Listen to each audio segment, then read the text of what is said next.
बिस्मिल्लाहिर्रहमानिर्रहीम, अस्सलाम वालेकुम। आप देख रहे हैं हेड ऑन और मैं हूं मुनीब फारूक। आप सबको ईद मुबारक।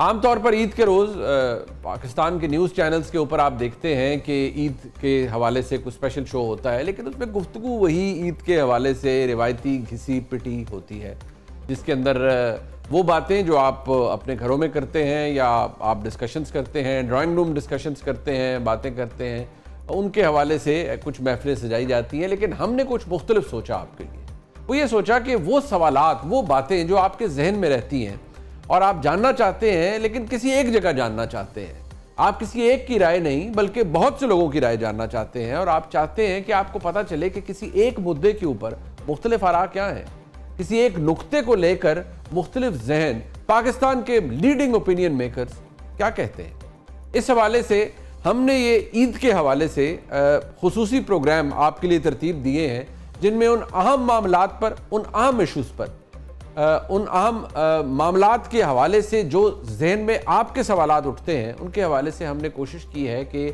मुल्क के नामवर ओपिनियन मेकर्स, सीनियर सहाफ़ियों को इकट्ठा करें और उनसे वो सवालात पूछें जो आपके जहनों में हैं, ताकि आपके सामने एक नहीं, दो नहीं, बल्कि बेशुमार आरा सामने आए और आप अपना तज्जिया करने में इस हद तक काबिल हो जाए कि आपको पता चले कि हकीकत क्या है। इमरान खान साहब हुकूमत जाने के बाद मजीद मकबूल हो गए और इस मकबूलियत ने उनको बहुत सी पजीराई भी दी।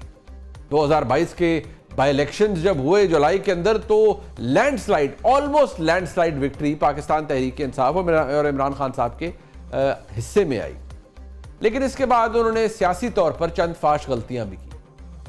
पाकिस्तान तहरीक इंसाफ जब हुकूमत में थी तो कहती थी इस एस्टैब्लिशमेंट के साथ हमारा एक पेज है, ये वो संगम है जो हुकूमत और एस्टैब्लिशमेंट के दरमियान हो चुका है, जो अटूट है, ये सफ़ा वो है जो कभी फट नहीं सकता। सफ़ा फटा, किताब फटी, और ना जाने उस सफ़े के टुकड़े तार तार होकर कहां तक चले गए। आज हालात कुछ यूं है कि पाकिस्तान तहरीक इंसाफ एक दफ़ा फिर इक्तदार में वापस आने के लिए, कम से कम एक्सेप्टेबल जोन में आने के लिए कोशिशें कर रही है, जी तोड़ कोशिश कर रही है। जान की बाजी तक अगर मुहावरतन कहा जाए लगा देने के हक में है तो गलत नहीं होगा। लेकिन जवाब नदारत, पाकिस्तान की एस्टैब्लिशमेंट की जानिब से कोई सुनवाई नहीं होती, किसी सवाल का जवाब नहीं आता, चाहे खतूत लिखे जाएं, चाहे नोहा पढ़ा जाए, चाहे कुछ ऐलानात किए जाएं, चाहे ऑलिव ब्रांच एक्सटेंड की जाए, कुछ भी हो, लेकिन पाकिस्तान तहरीक इंसाफ को या इमरान खान साहब को वो जवाब नहीं मिला जिसके वो मुतलाशी हैं। इससे मुतल्लिक अब पाकिस्तान तहरीक इंसाफ और उनके साथ दीगर अपोजिशन जमातों ने ये सोचा है कि भाई ये निज़ाम तो हिलने से रहा, तो क्यों ना एक ग्रैंड अलायंस बनाकर इस निज़ाम को झंझोड़ा जाए और बिलाखिर इस निज़ाम को गिरा दिया जाए।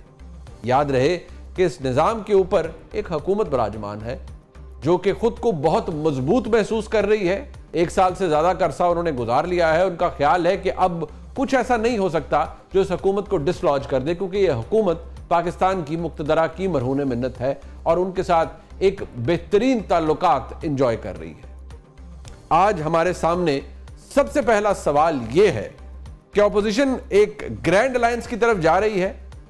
क्या यह अलायंस माजी में पीडीएम की तरह कामयाब होकर हुकूमत के लिए मुश्किलात पैदा कर सकता है?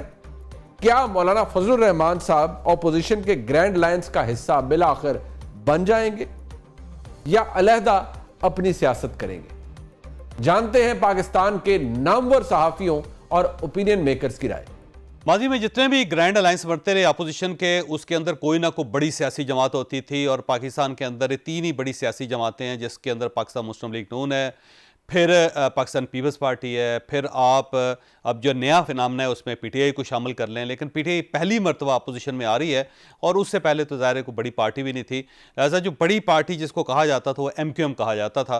तो आप ये समझ लें कि पाकिस्तान मुस्लिम लीग नून है, पाकिस्तान पीपल्स पार्टी है, और उसके साथ साथ फिर एमक्यूएम है, और उसमें अगर आप पीटीआई को भी शामिल कर लें तो शामिल कर लें। लेकिन अब इशू इसके अंदर यह है कि पहली मरतबा ऐसा हो रहा है कि जो बड़ी जमातें जिसमें पाकिस्तान मुस्लिम लीग नून है, पाकिस्तान पीपल्स पार्टी और एमक्यूएम है, वो इस इत्तेहाद में शामिल नहीं है। तो जब इस इत्तेहाद में कोई बड़ी सियासी जमात शामिल नहीं होगी तो फिर इस इत्तेहाद के बनना और इस इत्तेहाद के कामयाब होना ये बहुत बड़ा सवालिया निशान है। तो सिर्फ मौलाना फजलुर रहमान साहब की बुनियाद पे इमरान खान साहब कामयाब नहीं हो सकते। गो इमरान खान साहब की पूरी कोशिश है कि मौलाना फजलुर रहमान साहब को किसी तरीके से वो सड़कों पे ले आएँ। उसकी वजह यह है कि पाकिस्तान तहरीक इंसाफ के पास पब्लिक नहीं है, जबकि मौलाना फजलुर रहमान साहब का कमाल ये है कि वो अपने मदारस के अगर बच्चों को भी बाहर निकाल लें तो 1 मिलियन लोगों को बाहर निकालना कोई बहुत बड़ी बात नहीं उनके लिए, क्योंकि उनके मदारस हैं, वहाँ पे बच्चे पढ़ रहे हैं, फिर असाजा उनके बहुत ज़्यादा हैं, फिर उनकी पार्टी बड़ी तगड़ी है।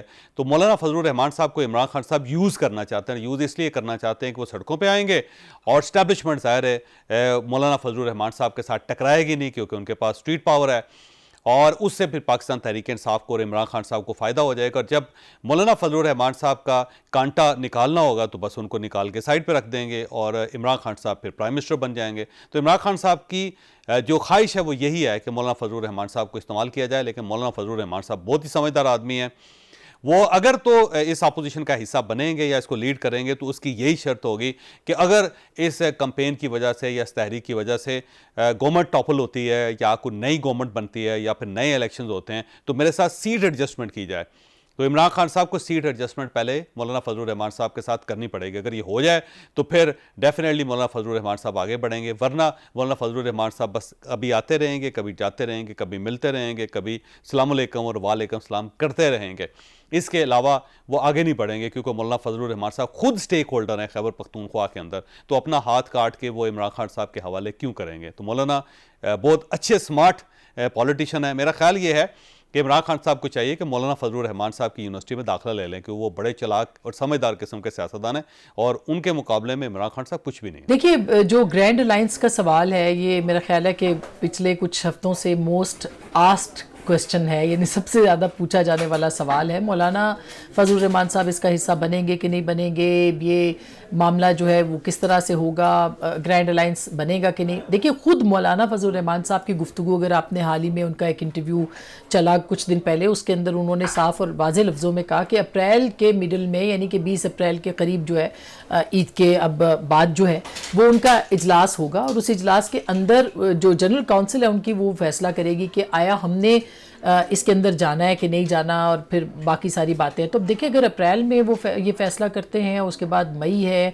तहरीक चलाने के लिए ये मौसम तो कभी साजगार नहीं रहा। और फिर सबसे बड़ा जो मामला है कि ग्रैंड अलायंस के तख्लीक में और उनकी तहरीक के शुरू करने में, शायद बन भी जाए लेकिन वो शुरू कैसे होगी, क्योंकि पिछले कुछ अरसे के अंदर उलमाए देवबंद को जिस तरह से निशाना बनाया गया है, JUIF के उलमा को जिस तरह से निशाना बनाया जा रहा है, तो एक और ख़ुद मौलाना का नाम जो है वो थ्रेट लिस्ट के ऊपर है। तो ऐसी सूरत हाल में जब उनको वो अपने ज़िले के अंदर ईद पे लोगों से नहीं मिल सक रहे, किस तरह से वो इस पूरे मामले के ऊपर आगे बढ़ेंगे, और उनकी क्या उनको गारंटी दी जाएगी खैबर पख्तूनख्वा के अंदर भी और उसके बाद भी, इवन बाकी जगहों पे भी, कि उनकी सिक्योरिटी का मामला जो है वो कितना अहम है।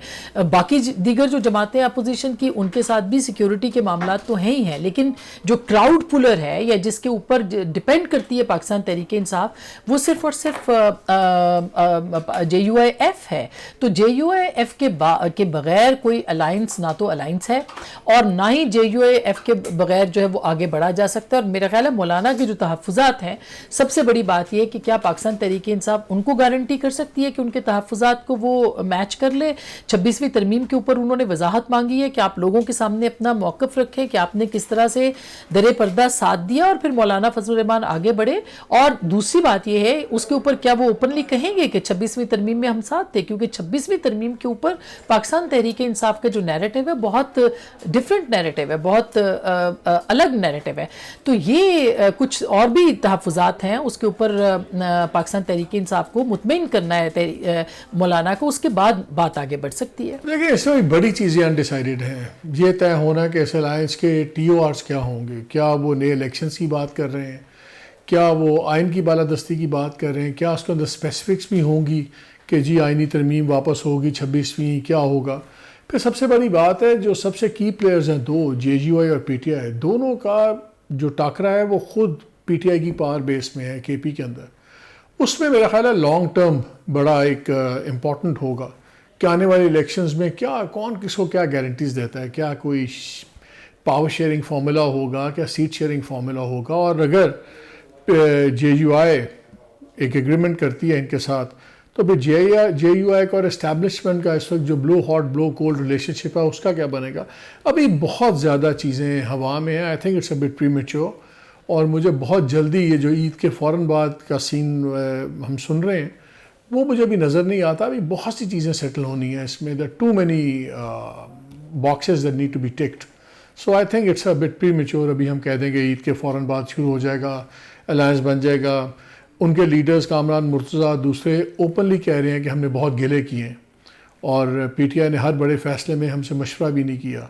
सो मिसट्रस्ट इनका आपस में बहुत ज़्यादा, कॉन्फ्लिक्ट ऑफ इंटरेस्ट भी है और मिसट्रस्ट भी है। सो ये अभी ज़रा it's easier said than done. देखिए, मेरे ख्याल में मौलाना फजलुर रहमान साहब के लिए जो है अभी किसी भी ग्रैंड ऑपोजिशन का हिस्सा बन जाना बाकायदा तौर पे उसके लिए उनकी बड़ी कड़ी शराइत होंगी। अगर आपको याद हो 26वीं आईनी तरमीम की मंजूरी के लिए भी जो है उन्होंने वो अपना चंक ऑफ मीट जो है उन्होंने हुकूमत से उस वक्त लिया था। तो क्या पाकिस्तान तहरीक-ए-इंसाफ वो सब कुछ उन्हें देने के लिए तैयार हो जाएगी? हमारी इतलात के मुताबिक एक इशू ये भी बना हुआ है कि जो अपोजिशन अलायंस होगा इसकी सरबराही किसके पास होगी। पाकिस्तान तहरीक-ए-इंसाफ ये चाहती है कि महमूद खान अचकज़ई साहब जो हैं उन्हें भी किसी ना किसी तरह एक सीनियर रोल जो है वो दिया जाए और साथ मौलाना साहब को भी दिया जाए, क्योंकि अगर पूरी गेम ही मौलाना साहब के हाथ में पकड़ा दी तो बड़ा अजीब लगेगा कि पाकिस्तान तहरीक-ए-इंसाफ जो है, जो सबसे बड़ी अपोजिशन जमात है, वो पीछे खड़ी हुई है और मौलाना साहब जो है उसको लीड कर रहे हैं। आपको याद होगा कि PDM की सरबराही भी मौलाना साहब ने अपने हाथ में रखी थी। तो पाकिस्तान तहरीक-ए-इंसाफ के लिए बड़ी मुश्किल सूरत हाल है, बड़े कड़वे घूंट हैं जो उन्हें पीने पड़ेंगे। पार्टी के अपने अंदर भी जो है बहुत सा एक अफराद का धड़ा है जो मौलाना की लीडरशिप के अंडर जो है ज़्यादा कंफर्टेबल नहीं है। ये तमाम चीज़ें जब तक तय नहीं होंगी, जब तक मामला जो है वो इस एक बुनियादी रुख इख्तियार नहीं करेंगे, तब तक मेरे ख्याल में हुकूमत के लिए फ़िलहाल मुझे कोई परेशानी नज़र नहीं आ रही। देखिए, ये जो मौजूदा अलायंस है, अपोजिशन का अलायंस, इसका इशू ये है कि अभी तक इसकी शक्ल वाज़े नहीं हो सकी। जिस तरह मौलाना के हवाले से आपने क्वेश्चन किया कि क्या मौलाना इसका हिस्सा बनेंगे या मौलाना अलहदा रहेंगे, तो PDM का जो अलायंस था वो बिल्कुल वाज़े था, उनके अहदाफ वाज़े थे। वो इमरान खान साहब की हुकूमत का ख़ात्मा चाहते थे, नई हुकूमत बनाना चाहते थे। यहाँ पे बहुत सारे मामलात में अभी चीज़ें क्लियर नहीं हैं। मौलाना अगर तहरीक-ए-इंसाफ के साथ मिलते हैं, ये हुकूमत चली जाती है, उसके बाद मौलाना का क्या किरदार होगा, हुकूमत में उनको क्या हिस्सा दिया जाएगा, जब तक ये सारे मामला सेटल नहीं होंगे तब तक मुझे इस अलायंस की कामयाबी नज़र नहीं आती। तो ये कहना कि क्या ये अलायंस PDM की तरह कामयाब होगा, फ़िलहाल मुझे वो कामयाब होता हुआ उस तरह नज़र नहीं आ रहा। दूसरा, PDM की जो कामयाबी थी सिर्फ उसके पीछे अलायंस नहीं था, उसके पीछे कुछ और अवामिल भी थे। उस वक्त की इस्टेब्लिशमेंट की इमरान खान साहब के साथ जो ताल्लुकात में ख़राबी होना, वो भी एक उसमें फैक्टर था। तो फ़िलहाल मुझे कोई ऐसी सिचुएशन नज़र नहीं आ रही।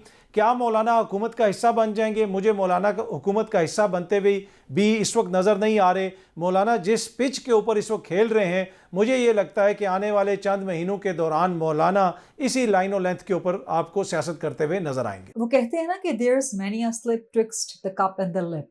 तो अभी तो ये हनूज दिल्ली दूरस्त, मैं नहीं समझती कि ऑपोजिशन का कोई ग्रैंड अलायंस बन सकता है। ये मेरा एनालिसिस है, क्योंकि आप जब कुछ हिस्टोरिकल फैक्ट्स को देखते हैं और कुछ पॉलिटिकल ट्रेंड्स को देखते हैं, पॉलिटिकल बिहेवियर्स को देखते हैं, तो पिछले 2-3 महीनों से कोशिश हो रही है कि ऑपोजिशन का ग्रैंड अलायंस बनाया जा सके, लेकिन उसमें एक बहुत बड़ा मिसट्रस्ट है बिटवीन PTI एंड JUI-FA।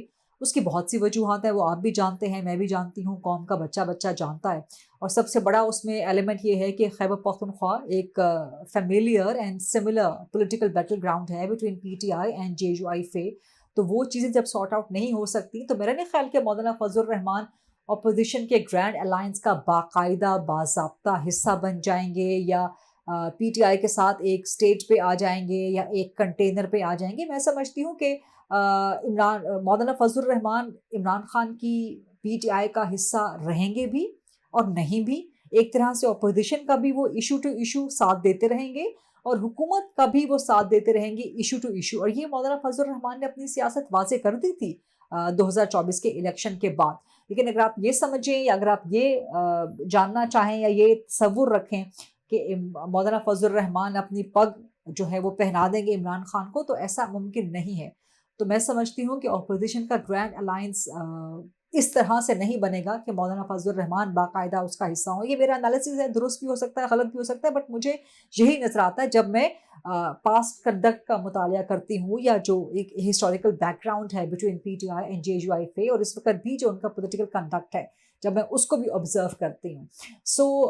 और जब तक मौलाना फजलुर रहमान बाकायदा तौर पे ऑपोजिशन के ग्रैंड अलायंस का हिस्सा ना हो, तब तक ये अलायंस कामयाब नहीं हो सकता। तो मैं समझती हूँ कि ऑपोजिशन इसी तनख्वाह पे काम करती रहेगी और पाकिस्तान तहरीक इंसाफ गालिबन अपनी सोलो फ्लाइट को ही आगे बढ़ाएगी। मेरी रीडिंग ये है कि मौलाना साहब जो हैं अपोजिशन में क्योंकि बैठे हुए हैं, अपोजिशन का कवर तो है उनके पास, सो हर एक से बात तो ज़रूर करेंगे। अपोजिशन अलायंस जो है वो हर एक को सूट करता है, मौलाना साहब को भी करता है, इमरान खान साहब को भी करता है, लेकिन फॉर डिफरेंट रीजंस करता है। अब उनमें से कौन किसको इस्तेमाल कर लेता है, ये सबसे बड़ी अहम चीज़ है। आपको पता है कि पॉलिटिक्स में सबसे बड़ा जो अहम चीज़ होती है कि कौन किसको इस्तेमाल कर। इट्स मतलब पॉलिटिक्स के बारे में कहते हैं ना कि it's all about exploring the possibilities, कि आपने नए नए रास्ते ढूंढने होते हैं। तो सेम आपने नए नए लोग भी ढूंढने होते हैं, सियासी पार्टनर सही, जिनको आपने इस्तेमाल करना होता है। तो इस अलाइंस में कौन किसको इस्तेमाल कर सकेगा, किसको क्या फ़ायदा हो सकता है, दैट्स अ मेन क्वेश्चन जो आपने भी पूछा है कि जनाब के मौलाना साहब अपनी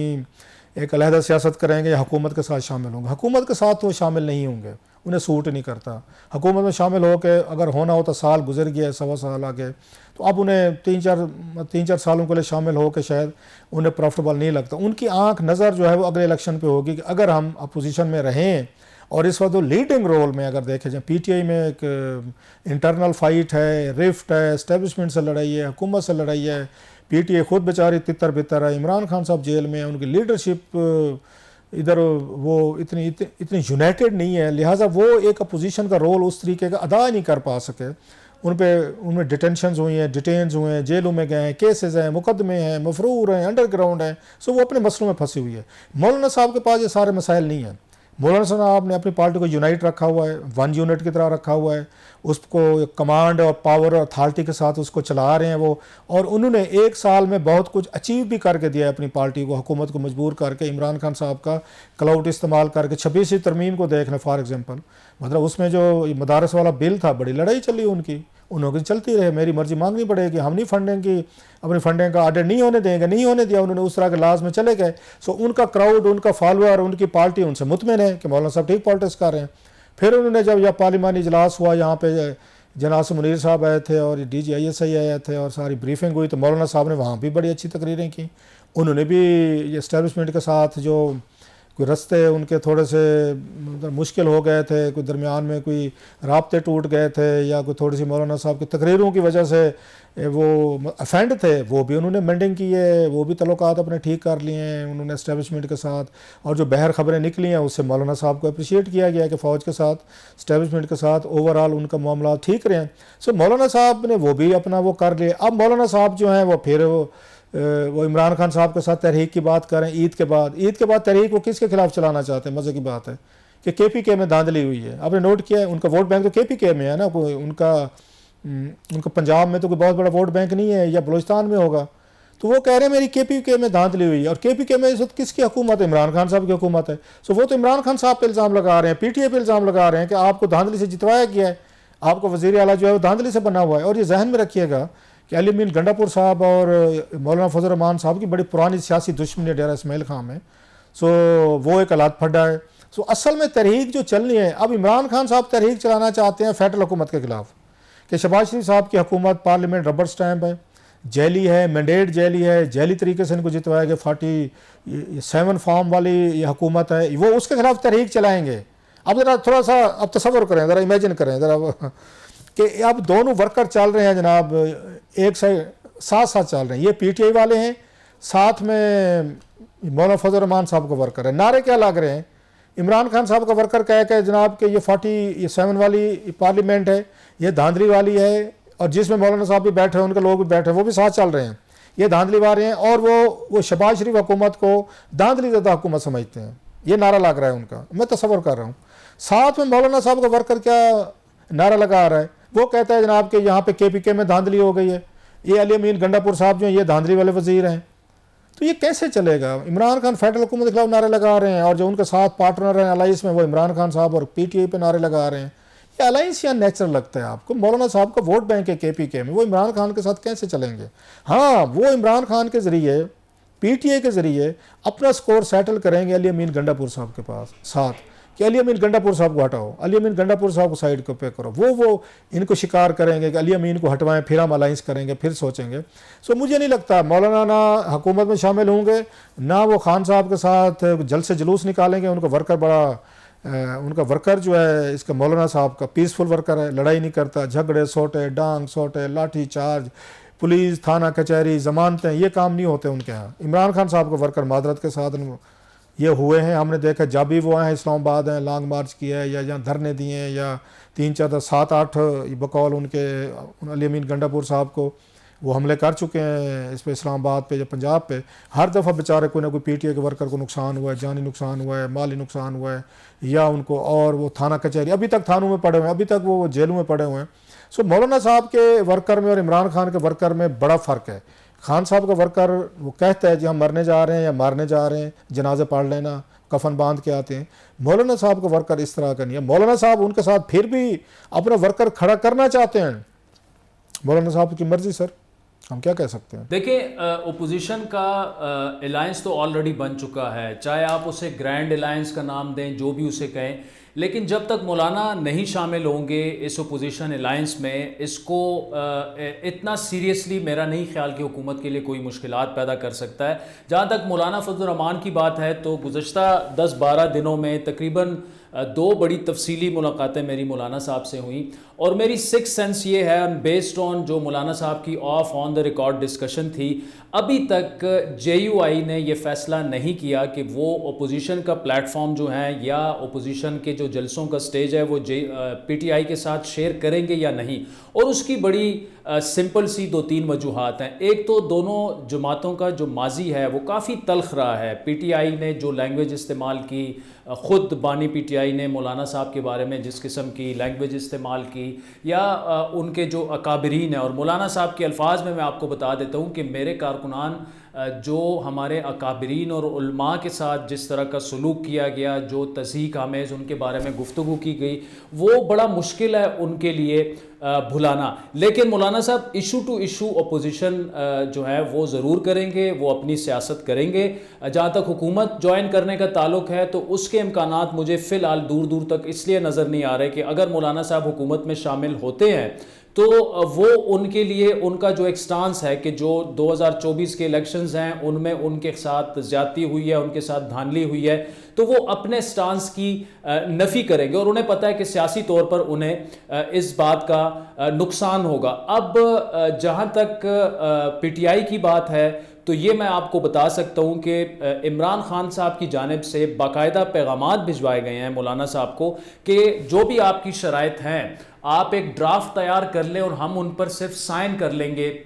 लेकिन JUI में एक सोच ये पाई जाती है कि इस वक्त तहरीक इंसाफ को मौलाना साहब और उनकी पार्टी की स्ट्रीट पावर की ज़रूरत है, क्योंकि वो जेल से हर सूरत और हर कीमत पर बाहर निकलना चाहते हैं। और जब वो जेल से बाहर निकलेंगे, खदशात और ट्रस्ट डेफिसिट इतने ज़्यादा हैं JUI की कि जब वो जेल से बाहर निकलेंगे तो उनकी वो रविश वही पुरानी वाली हो जाएगी। क्योंकि एक चीज़ हमें नहीं भूलनी चाहिए कि KP में मौलाना साहब का दावा ये है कि उनका मैंडेट छीना गया है। अब KP में जीत जो है वो तहरीक इंसाफ की हुई है, और मौलाना साहब का कारकुन जो है वो एक्सेप्ट करने के लिए तैयार अभी फ़िलहाल ज़हनी तौर पर नहीं है कि वो इमरान खान साहब की पार्टी के साथ मिलकर एक जगह अपोजिशन करें। और कल को फिर इलेक्शंस होंगे और दोबारा इंतखाबात में मौलाना साहब का मुकाबला जो है वो PTI से होगा, क्योंकि दोनों की पिच एक है, KP की टर्फ एक है। तो मौलाना साहब जो हैं वो अगर ओपोजिशन करे और उस ओपोजिशन से हुकूमत कमज़ोर हो, उसका फ़ायदा PTI को पहुंचेगा।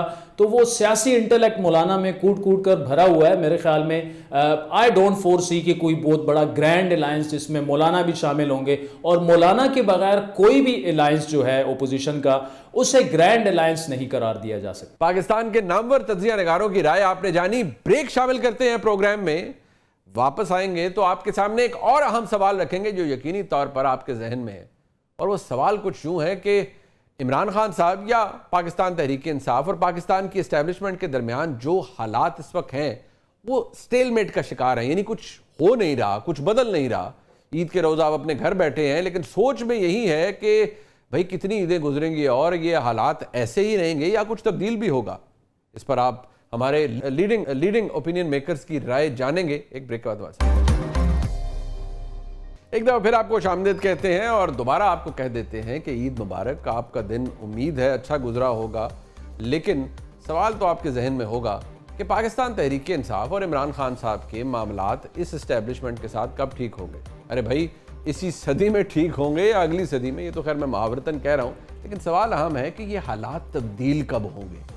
क्या ऐसे ही रहेगा? इस पूरे मामले का कोई क्लोजर है, कोई एंड गेम है? क्या इमरान खान साहब काफ़ी अरसे तक जेल में रहेंगे या मामलात बेहतर हो जाएंगे? हमारे नामवर लीडिंग ओपिनियन मेकर्स क्या कहते हैं, जरा सुनिए। मेरा नहीं ख्याल कि कोई पाकिस्तान तहरीक इंसाफ और इस्टेब्लिशमेंट के अंदर कोई सेटलमेंट हो रही है। अगर ये सेटलमेंट हुई भी तो बड़ी माइल्ड सी है, इससे इमरान खान साहब बाहर आते हुए नज़र नहीं आ रहे, क्योंकि अगर इमरान खान साहब बाहर आ गए तो ये जो सेटअप है ये हिलना शुरू हो जाएगा, और अगर ये हिल गया तो पाकिस्तान की इकॉनमी डैमेज हो जाएगी। और इस वक्त इस्टेब्लिशमेंट बिल्कुल अफोर्ड नहीं कर सकती कि पाकिस्तान की इकॉनमी जो है वो दोबारा 2022 और 2023 के पैटर्न पर चली जाए। तो मुझे नहीं लगता कि इमरान खान साहब को फौरी तौर पर रिलीफ मिलेगा या इस्टेब्लिशमेंट उनको बहुत ज़्यादा सपोर्ट करेगी। बस यही है कि कभी मुलाकात कर ली, कभी मुलाकात नहीं की। एक लारा लप्पा जो है वो इस्टेब्लिशमेंट की तरफ से इमरान खान साहब के लिए होगा, लेकिन ये मामला आगे नहीं बढ़ सकता, मुझे नहीं लगता। देखिए, पाकिस्तान तहरीक इंसाफ और पाकिस्तान इस्टेब्लिशमेंट के बीच जो राब्तों की एक बहाली का अमल शुरू हुआ था वो ख़ुद पाकिस्तान तहरीक इंसाफ की तरफ से ख़त्म भी हो गया, और उसकी वजह ये बताई जाती है कि पाकिस्तान तहरीक इंसाफ जो है वो सारे जो उनके अपनी घनगरज है या उनकी जो तोपों का रुख है और वो सोशल मीडिया की तोपें हैं उसके ऊपर वो कॉम्प्रोमाइज़ करने को तैयार नहीं है। और जो जिस तरह के वहाँ से ट्वीट दिए जाते हैं, मुहिम चलाई जाती है, जिस तरह से सोशल मीडिया के ऊपर एक मुनाफरत, फिर ख़ुद आर्मी चीफ़ की ज़ात को निशाना बनाना, उनके ख़ानदान को, उनकी और उसके अलावा भी शुहदा को, ये सब का सब एक ऐसा मामला, एक ऐसी जगह पहुँच चुका है जहाँ पे कभी भी हमने पाकिस्तान तहरीक इंसाफ के जो ऑफिशियल अकाउंट्स हैं और या पाकिस्तान तहरीक इंसाफ की सीनियर क़यादत है जो पाकिस्तान में मौजूद है, जो पाकिस्तान से बाहर बैठे हुए लोग हैं, उनकी मजम्मत करते हुए हमें ये जो उनके अकाउंट्स भी और उनकी जो जमात है वो हमें नज़र नहीं आते।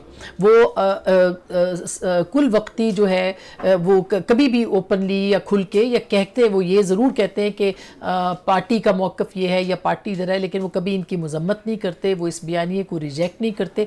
तो एक तो सबसे बड़ी चीज़ ये है कि वो किस तरह से इसको अपने आप से डिसएसोसिएट करते हैं, सोशल मीडिया की उन तोपों को खामोश करते हैं जो कि बाकायदा मुनाफरत, इश्तियाल और जिसे कहना चाहिए एंटी मुखालफत में जो मुहिम जुई करते हैं, जो फेक न्यूज़ भी चलाते हैं, पोस्टर्स भी बनाते हैं, वो AI की मदद भी लेते हैं। तो मेरा ख्याल है कि ये एक बहुत मुश्किल काम नहीं है, लेकिन उसके लिए पाकिस्तान तहरीक इंसाफ को एतमाद साजी करनी होगी, जब ये मामला आगे बढ़ सकता है। मेरा ख्याल है इस्टेब्लिशमेंट को तो कोई स्टेलमेंट नज़र नहीं आ रहा।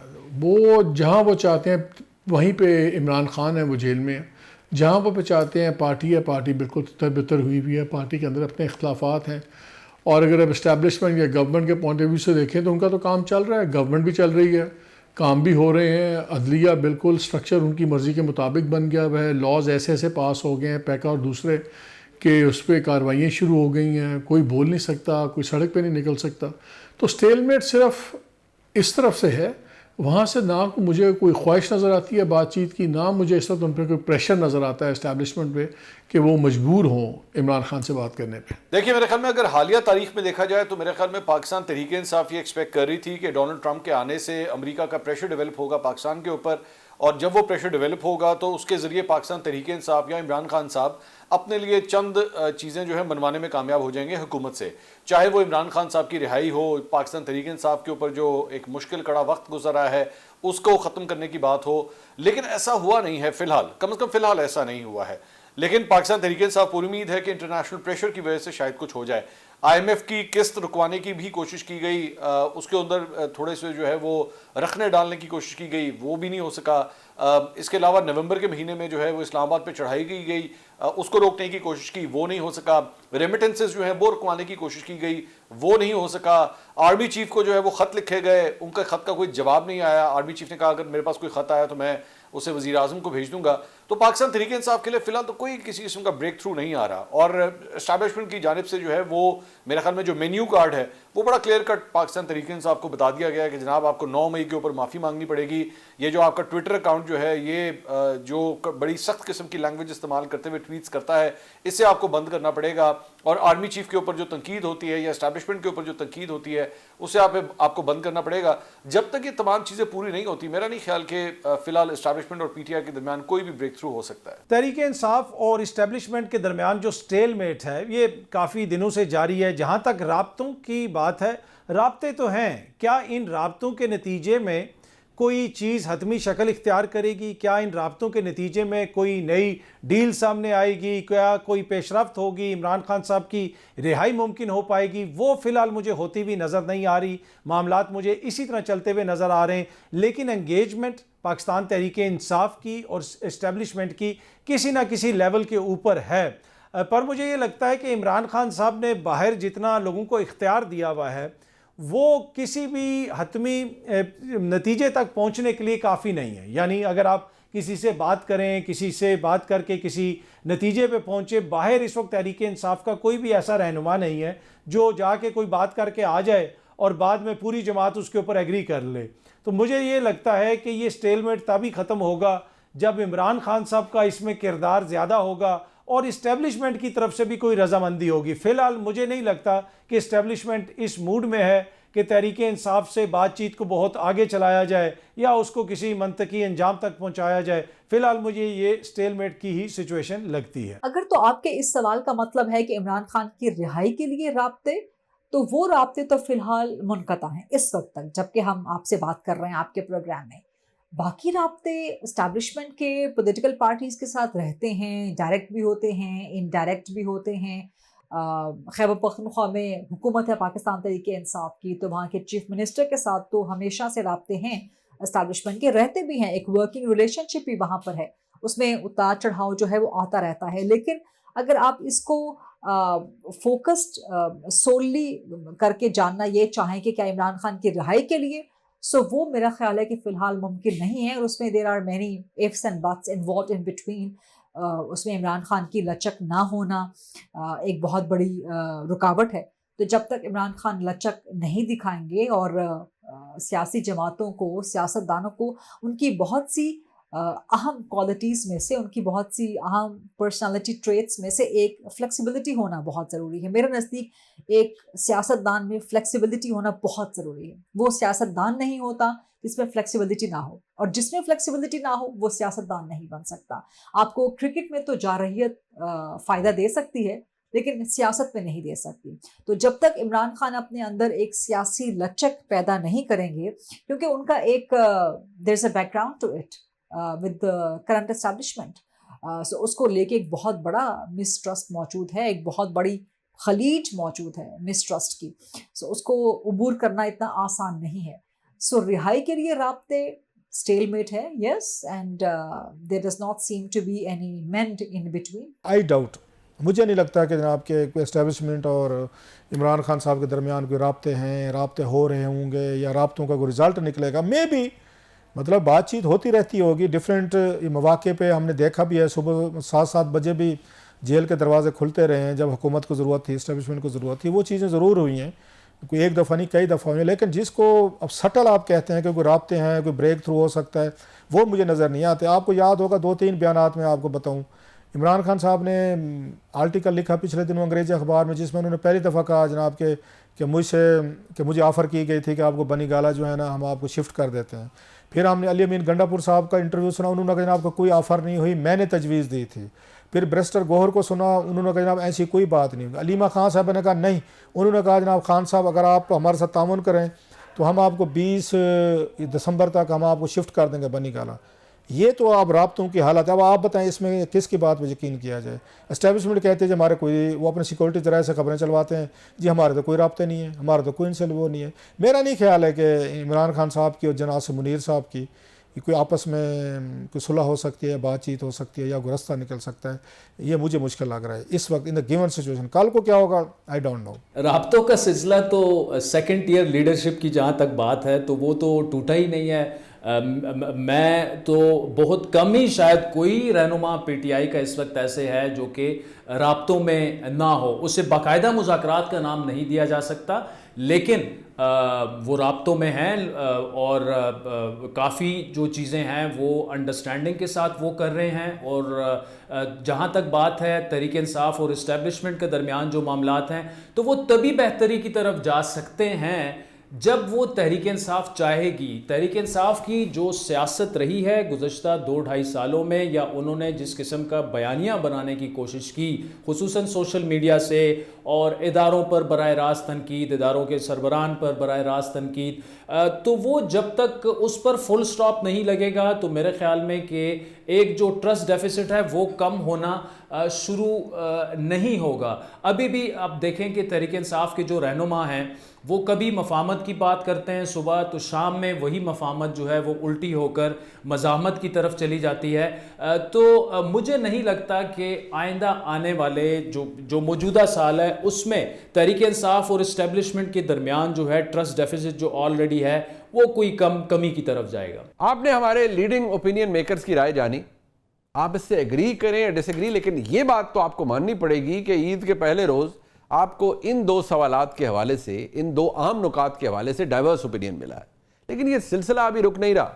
जी हाँ, कल इंशाअल्लाह ईद के दूसरे रोज़ आपसे फिर मुलाकात होगी और यही तज्जिया निगार हमारे साथ होंगे और नए सवालात इनके सामने हम रखेंगे। और मैं बिल्कुल कॉन्फिडेंट हूँ कि आपके जहनों में वो सवालात भी उसी तरह रहते हैं और आप उनका जवाब चाहते हैं, लेकिन किसी एक से नहीं, इन सब से। कल इंशाअल्लाह आपसे फिर मुलाकात होती है। खुदा हाफ़िज़।